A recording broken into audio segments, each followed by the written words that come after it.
I don't talk about reverb very often, but it, along with delay effects, are the mix spices that add bigness to a mix. Reverb is the effect that breathes a sense of space into your mixes, and without it, recorded music would sound very lifeless. Most home recording engineers don't have a nice space to record in, so we rely on close miking. And reverb and delay provide for that spatial recognition that we would otherwise get with a distance microphone or a microphone inside of an echo chamber, etc., etc. I already covered delay effects extensively in an in-depth tutorial, which I'll link to on screen right now. So here's a video that I should have put out years ago, the 5 most important reverb effect settings that you need to know. First up, the type of reverb or the algorithm. You choose this based on music type, song tempo, and mix density.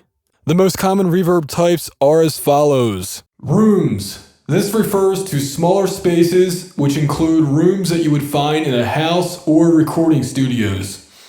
Sound designers for TV shows and movies typically use room reverb to liven up boom microphone recordings or when matching ADR or Foley recordings to other material. Room reverb sounds good with a large variety of instruments. Room reverb can also sound nice on vocals that are too dry sounding but still need to have an intimate tone. Plate reverb aims to emulate the sound of old school metal sheets that captured sound reflections with transducers. Do a Google image search of EMT 140 to see what I mean. Snare drums, brass instruments, and hand percussion sound great with plate reverb. Synthesized sounds may sound good with plate reverb as well. Next up are halls. When you think of this reverb type, think about large rooms like a symphony hall, a gymnasium, places like that. If you want a huge sound, then this is the type to use.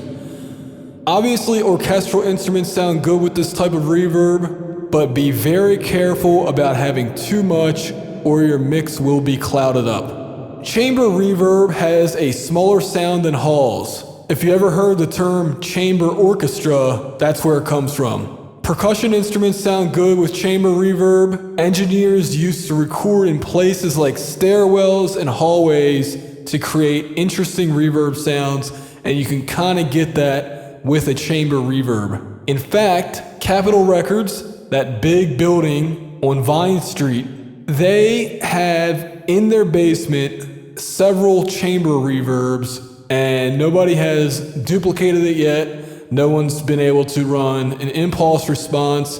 They actually have that as a selling point to recording at Capitol Records, and I can't blame them. I mean, I'm sure those things were expensive to build, and that's their signature sound. Finally, we have spring reverb. This type of reverb is found in guitar amps like the Fender Twin Reverb. It's actually made out of springs. It has a cool, unique sound compared to the other reverb types.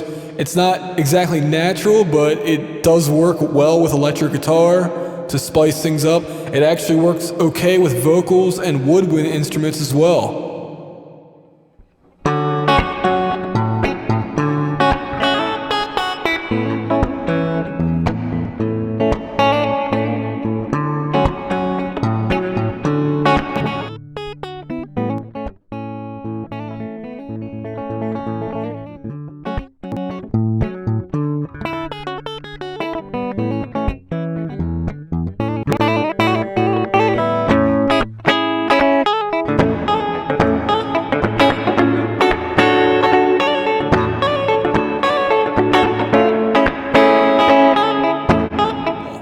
The next setting you need to worry about is room size. The larger the room, the longer it takes for those first reflections, also known as early reflections, to occur. High frequency roll-off and low-end buildup are other factors that occur with room size. Small room size.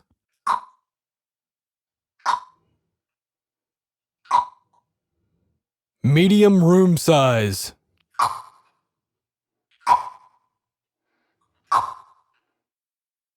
Large room size.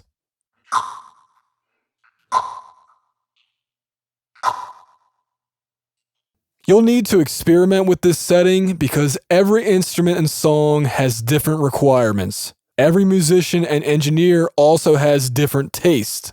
The third setting you need to worry about is decay time, and that is how long does this reverb last until it can't be heard anymore. Sometimes this control is called RT60, which refers to 60 decibels, which is around the signal level where things fall off into silence. This is the one that you tend to tweak the most because your reverb type, your room size, you tend to pick that pretty quickly, but decay time has a lot to do with rhythm and mix density, so be prepared to play with this setting a lot.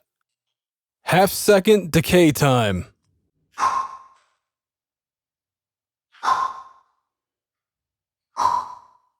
One-second decay time.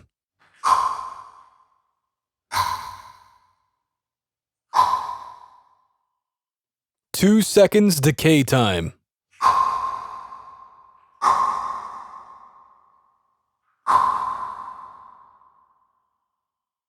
Four seconds decay time.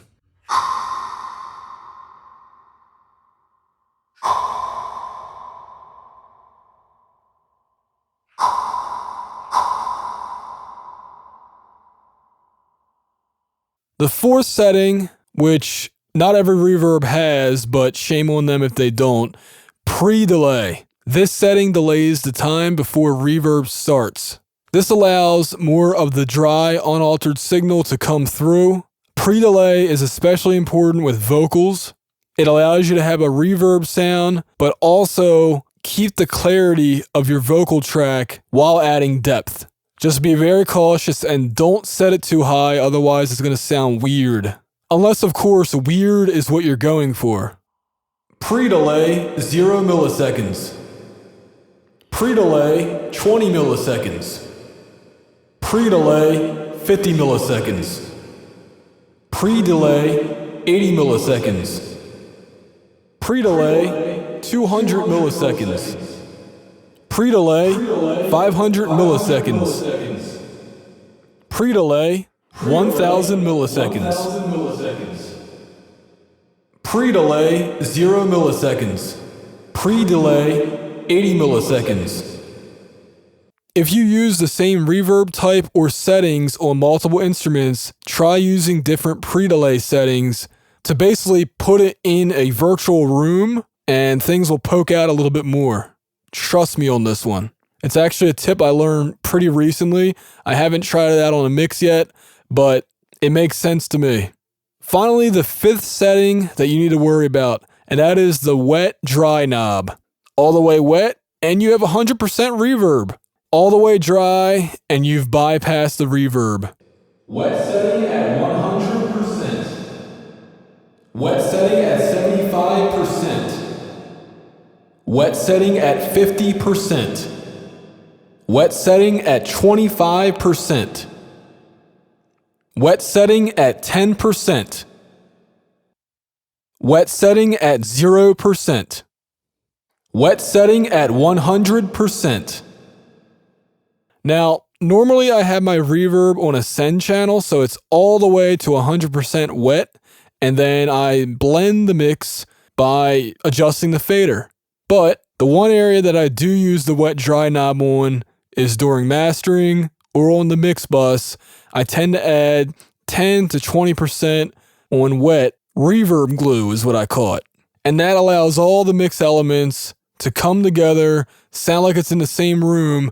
It's a very subtle effect I put on. Like I said, 10% to 20% and no higher than 20%, but it actually works quite well. And without a wet-dry knob, it wouldn't work. If you have any reverb tips for me, I'd love to read them because I still kind of just throw it on, and if it sounds good, it is good. But, you know, like I said, I learned that pre-delay trick pretty recently, and that just makes sense. So is there anything that I might want to know? This has been Adam for RealHomeRecording.com.